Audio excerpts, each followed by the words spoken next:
With the 150th anniversary of the birth of the Federation fast approaching, Starfleet Command wanted to do something very special to mark that occasion. And so, the Avenger Class would be born. But what do we know about this celebratory starship class? Well, today we'll find out. Hello and welcome to a very special episode of Truth or Myth Beta Canon, a Star Trek web series that dives into the history of any given topic using beta canon sources and my own imagination to fill in the gaps. In today's episode, we'll be taking a look at the Avenger Class, my own Star Trek Online kit bash design, to better understand its place in my Star Trek history. Today's episode is very different. First, with the recent release of my revamped Colombia Class 2-part video, a fan of the channel made a request for me to revamp this video. And so, with a few tweaks to ThatGuyAndres' awesome 3D model, I discovered I could do just that. Second, this was actually my first attempt at a true fanfiction style story for the channel, brought about when a friend of mine mentioned to me that the stories that I had been discussing at the time were very dark and dismal. And so I got to work making a light and happy story for all you good trinaries to enjoy. And because this is just a bit of my own fanfiction, all information relayed should pretty much be taken with a grain of stardust, and only considered a little bit of Star Trek fun. And so, with all that out of the way, let's begin. The United Federation of Planets had been born in the year 2161. A monumental event, the Federation would become a standing symbol for peace and exploration, as a shining example of what could be achieved when individual species put aside their differences to become a part of something much greater. And over the next 150 years, the Federation and its ideals would grow at an amazing rate, embracing the belief that one day the entire galaxy would become united in common cause. The start of the Federation had been a rocky one, though. No one had believed at the time that so many species could put aside their differences to become part of the organization for very long. But the United Federation of Planets had endured and thrived. And with the 150th year anniversary quickly approaching, in 2311, member worlds began planning and preparing for that very special event. Starfleet Command, the organization that was responsible for bringing the Federation dream to life, was also feeling rather nostalgic about the event, and wanted to do something very special to mark the occasion. The usual events such as firework displays and shuttlecraft maneuver exercises had all been scheduled, and pre-planning for those events were well underway. But what could Starfleet do to truly stand out during the festivities?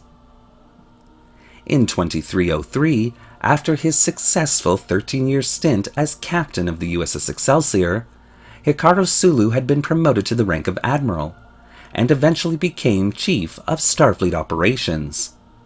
And by 2309, almost daily requests by Federation member worlds for starships to support their celebratory events were hitting Admiral Sulu's desk. Not really wanting to be upstaged, Admiral Sulu would bring an idea to Starfleet's Admiralty that would see Starfleet Command celebrate the Federation anniversary in absolute style. From the Starfleet Historical Archive, Personal Journal Entry, Admiral Hikaru Sulu, Stardate 13462.4. It's hard to believe it's been a decade since the Federation celebrated its 150-year anniversary. In my eyes, this was a monumentous event and needed to be celebrated appropriately. But I was having a really hard time coming up with a very special event to mark this particular occasion. Then, in early 2309, I met up with a few friends from my days serving aboard the USS Enterprise. We were all admirals by this point, and generally speaking, these get-togethers had become few and far between. But there we were, Admiral McCoy, Chekhov, Uhura, and myself, reminiscing about the old days, remembering those that were no longer with us. At one point, we all got on the topic of the upcoming 150th year anniversary of the birth of the Federation, and this started the wheels rolling on all of us, trying to figure out what Starfleet could do. Then Admiral Uhura, who had been assigned as chief of the Federation News Network, operating out of Starbase 12, almost absently made the comment that she wondered if Captain Archer and the crew of the NX-01 had truly realized the events that they had set in motion, and how those events would impact galactic politics for the rest of time. Admiral Chekhov then said it was unfortunate he wasn't still around to lead the NX-01, which was in the Fleet Museum, one last ceremonious mission. It was true the NX-01, like all of the Starship Museum ships, were to be undocked, refueled, and sent on a month-long tour of the Sol system, something I thought neither here nor thereof. And at the time, I was thinking about those Starship request orders that were piling up in my office. And that's when it hit me. Why not create a new class of Starship, a limited run, to support all these member worlds? I was very proud of this idea. End of log. Admiral Sulu presented his idea to Starfleet Command, and the Admiralty loved the idea almost outright. There was one problem they all foresaw though: how to design and construct a new Starship class in less than 2 years Starfleet Command had left.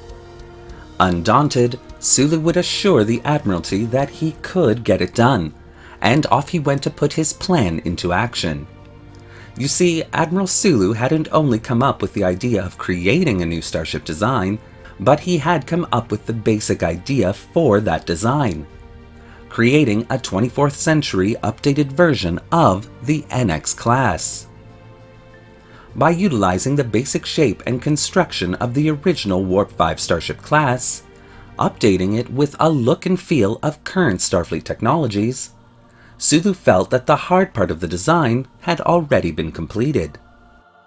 Setting his best teams to work on the design project, he was amazed when 3 months later, the entire design had been planned out, right down to the minorest of details. And after approval from the Admiralty and the Federation Council, this new class would go right into full production, with an order of 10 starships to be constructed. Naming this new class, however, was a far more difficult venture. The first Warp 5 starship had been named Enterprise, and although it would be fitting to name this class the Enterprise class, Starfleet turned down this idea, citing that the NX-01 already existed in the Fleet Museum, and the Enterprise B was already on missions within the Federation. A third Enterprise would really make no sense and might end up making things rather confusing. The Colombia Class, which itself had been based on the refit version of the NX Class, was also still in service, so it made no sense to name the class after the second starship of the line. Challenger, Discovery, and Atlantis were all considered as names for the class, but ultimately rejected. Finally, the decision would be made to name the class after the final pre-refit NX-class starship ever constructed, the Avenger. Sitting at a length of 230 meters, the Avenger class would be designed to be operated by 23 officers and crew members, and would contain all the latest in luxury comforts that Starfleet had to offer. Since the NX class's development 150 years ago, much of Starfleet's technology had been improved, and was much smaller and easier to install and control than its NX counterpart. That meant increased space within the interior of the vessel. This space would be utilized for specially constructed guest quarters aboard the ship. These quarters would have advanced environmental controls added to them, which would allow virtually any species to recreate their native environments while being transported to various destinations. Also, various areas of the ship would be designated as recreation areas, painstakingly adding versions of rooms from the original NX class, highly detailed for those aboard to tour. Even the main bridge would be a recreated version of the NX class bridge from the original NX Enterprise, though this room would only physically resemble that bridge, having all internal components conforming to Starfleet standards of the time. Also included would be several holographic stations aboard the ship. These stations would produce various interactive holograms that could answer all historical questions about Starfleet and the United Federation of Planets. The 10 Avenger-class starships would be relegated to support and transport duty to all the core Federation member worlds during the 150th anniversary events. With a standard safe cruising speed of warp factor 6 and an emergency maximum speed of warp factor 7, these starships would be the cream of the crop during the festivities, with many ambassadors and guests clamoring for a spot on each of these starships. The 150th anniversary of the United Federation of Planets would go off without a hitch.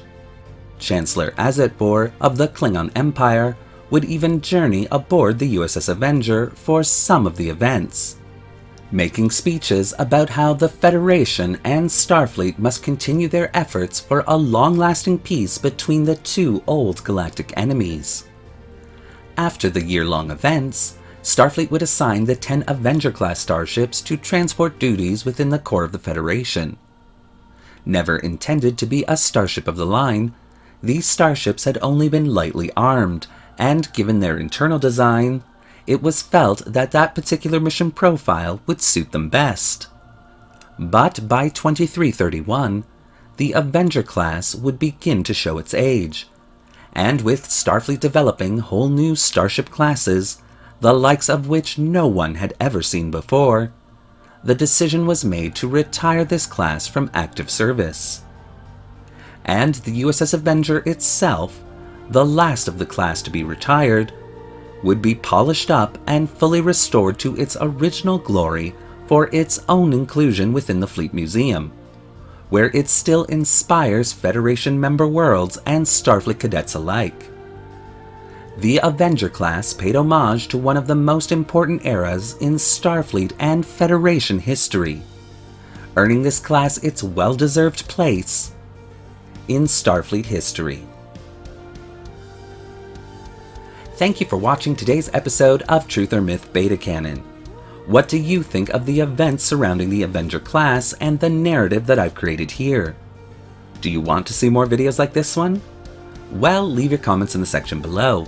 And don't forget to like the video and subscribe to the channel, hitting that little bell icon so you won't miss a single video we release. Once again, I'd like to say a huge thank you to ThatGuyAndres for all their hard work and providing me with awesome 3D models. So check out their Deviant art link in the description below and send them some of the love that they deserve. Want to help the channel tell more fanfiction stories like this one? Then consider becoming a channel patron. The link to our Patreon account is in the description below. Thanks again for watching. Live long and prosper.